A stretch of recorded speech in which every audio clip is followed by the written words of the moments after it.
नमस्कार, मैं राहुल ओझा आपके साथ। पश्चिम बंगाल की राजनीति बदलते ही अब उन मुद्दों पर भी तेजी दिखने लगी है जो दशकों तक फाइलों और विवादों में दबे रहे।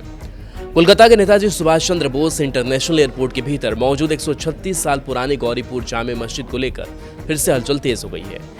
यह वही मस्जिद है जिससे लेकर पिछले करीब 30 साल से केंद्र सरकार और एयरपोर्ट अथॉरिटी लगातार चिंता जताती रही थी, लेकिन हर बार मामला धार्मिक संवेदनशीलता और राजनीतिक टकराव के कारण आगे नहीं बढ़ पाया। अब बंगाल में सत्ता परिवर्तन के बाद तस्वीर बदलती दिख रही है। सूत्रों के मुताबिक नई सरकार और केंद्र के बीच तालमेल बढ़ने के बाद मस्जिद को एयरपोर्ट परिसर से बाहर शिफ्ट करने की प्रक्रिया तेज कर दी गई है। यही वजह है कि प्रशासन, एयरपोर्ट अथॉरिटी और जिला अधिकारियों की लगातार बैठकें हो रही है। सवाल सिर्फ एक इमारत का नहीं है, बल्कि एयरपोर्ट सुरक्षा, अंतर्राष्ट्रीय एविएशन नियमों और बंगाल की नई राजनीतिक दिशा का भी बन चुका है।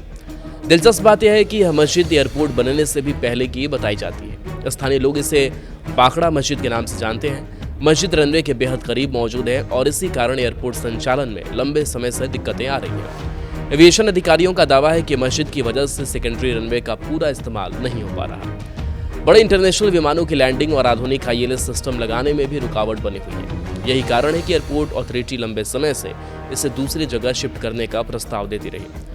अब सूत्र बता रहे हैं कि ईद उल अजहा के बाद इस मुद्दे पर बड़ा फैसला हो सकता है। हालांकि प्रशासन फिलहाल इसे पूरी तरह आपसी सहमति और शांति के साथ हल करने की रणनीति पर काम कर रहा है। मस्जिद कमेटी से भी कई दौर की बातचीत हो चुकी है और अगले हफ्ते फिर अहम बैठक होने की संभावना है। कोलकाता एयरपोर्ट के भीतर मौजूद यह मस्जिद सिर्फ धार्मिक स्थल नहीं बल्कि एयर ट्रैफिक ऑपरेशन के लिए भी बड़ी चुनौती मानी जा रही है। रिपोर्ट्स के मुताबिक यह ढांचा एयरपोर्ट की बाउंड्री वॉल से करीब 150 मीटर अंदर और सेकेंडरी रनवे से सिर्फ 165 मीटर की दूरी पर मौजूद है। अंतर्राष्ट्रीय एविएशन नियमों के अनुसार सक्रिय रनवे के 240 मीटर के दायरे में कोई स्थायी निर्माण नहीं होना चाहिए। इसी वजह से एयरपोर्ट अधिकारियों को रनवे के टचडाउन पॉइंट को 88 मीटर पीछे शिफ्ट करना पड़ा था। हालांकि मौजूदा रनवे छोटे और मीडियम साइज के विमानों के लिए पर्याप्त है, लेकिन बोइंग 787 और एयरबस A330 जैसे बड़े विमानों के संचालन में परेशानी आती है।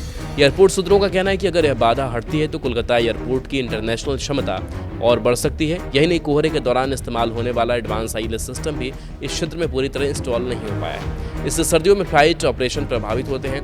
एयरपोर्ट अथॉरिटी ने पहली बार इस मस्जिद को शिफ्ट करने का प्रस्ताव करीब 3 दशक पहले दिया था।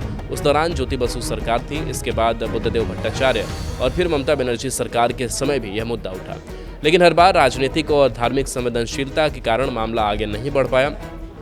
प्रशासन को डर था कि किसी भी जल्दबाजी से तनाव पैदा हो सकता है। सत्ता परिवर्तन के बाद माहौल बदलता हुआ दिखाई दे रहा है। नई सरकार इंफ्रास्ट्रक्चर और सुरक्षा को प्राथमिकता देने की बात कर रही है। मुख्यमंत्री शुवेंदु अधिकारी पहले भी सार्वजनिक रूप से एयरपोर्ट सुरक्षा और ऑपरेशनल दिक्कतों का मुद्दा उठा चुके हैं। सूत्रों का दावा है कि केंद्र और राज्य के बीच समन्वय बढ़ने के बाद अब इस प्रोजेक्ट को गंभीरता से आगे बढ़ाया जा रहा है। मौजूदा समय में इस मस्जिद में नमाज पढ़ने के लिए बेहद कड़ी सुरक्षा व्यवस्था अपनाई जाती है। नमाजियों को CISF की जांच से गुजरना पड़ता है। इसके बाद उन्हें एयरपोर्ट के हाई सिक्योरिटी जोन के भीतर बस से मस्जिद तक ले जाया जाता है। रोजाना 10 से 25 लोग यहां नमाज पढ़ने आते हैं, जबकि शुक्रवार को यह संख्या 80 तक पहुंच जाती है। राजनीतिक जानकार मानते हैं कि यह सिर्फ एयरपोर्ट या मस्जिद का मुद्दा नहीं, यह बंगाल की नई राजनीतिक कार्यशैली का संकेत भी माना जा रहा है। भाजपा लंबे समय से इंफ्रास्ट्रक्चर और सुरक्षा के मुद्दों पर प्राथमिकता देने की बात करती रही है। अब जब राज्य और केंद्र की सोच एक दिशा में दिखाई दे रही तो कई पुराने विवादित प्रोजेक्ट्स भी तेजी पकड़ सकते हैं।